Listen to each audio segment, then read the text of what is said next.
დემოკრატიული ჩართულობის ცენტრში გამართულ დისკუსიაზე მდინარე ჭოროხზე კირნათი ჰესის მშენებლობის და გარემოზე მისი ზემოქმედების რისკების საკითხი განიხილეს. მშენებლობის ნებართვა აჭარა ენერჯი 2007 თებერვალში მიიღო, თუმცა მოგვიანებით კომპანიამ ხელისუფლებას კაშხლის სიმაღლის 4 მეტრით ამაღლების მოთხოვნით მიმართა. გარემოს დაცვის სამმართველომ კი პასუხად მათ 57 პუნქტიანი შენიშვნები გაუგზავნა, რომელზეც პასუხის გაუცემლობის შემთხვევაში კომპანია ნებართვას ვერ მიიღებს. ძირითადად მშენებლობაზე ნებართვა აღებული აქვს, მაგრამ დღეს მდგომარეობით ითხოვენ კაშხლის სიმაღლის აწევას 4 მეტრით, რაც მთლიანად შეცვლის უკვე დაგეგმილ და ნებართვა გაცემულ სიტუაციას.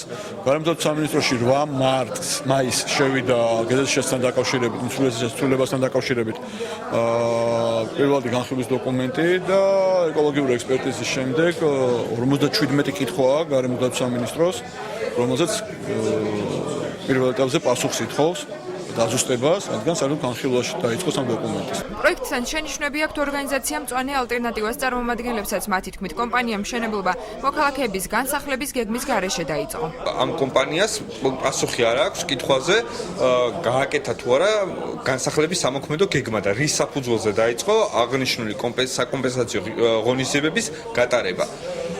კომპანიას პასუხი არ აქვს, რა სარგებლობა მოაქვს ამ პროექტს ადგილობრივი მოსახლეობისათვის, სახელმწიფოსთვის, ეკონომიკისთვის ზოგადად, გასაგებია ინვესტორის სარგებლიანობა ამ შემთხვევაში, იმ ზიანის საპირწონეთ, რა ზიანიც ადგება ამ რეგიონს აღნიშნული ჰესების განხორციელების შემთხვევაში. დისკუსიაში მონაწილეობას კირნათის ტერიტორიაზე მცხოვრები მოქალაქეებიც იღებდნენ. მათი თქმით, აჭარა ენერჯი 2007-ის წარმომადგენლებმა ადგილობრივებისთვის საინტერესო შეკითხვებს ვერ უპასუხეს, რადგანაც მათ პასუხი საერთოდ არ აქვთ.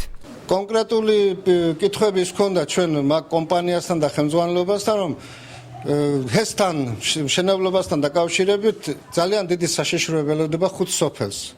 არ აქვენ არც ეკოლოგიური დასკვნა, არც გეოლოგიური, არც სეისმოლოგიური და არც პროექტის დასრულებული ფორმა.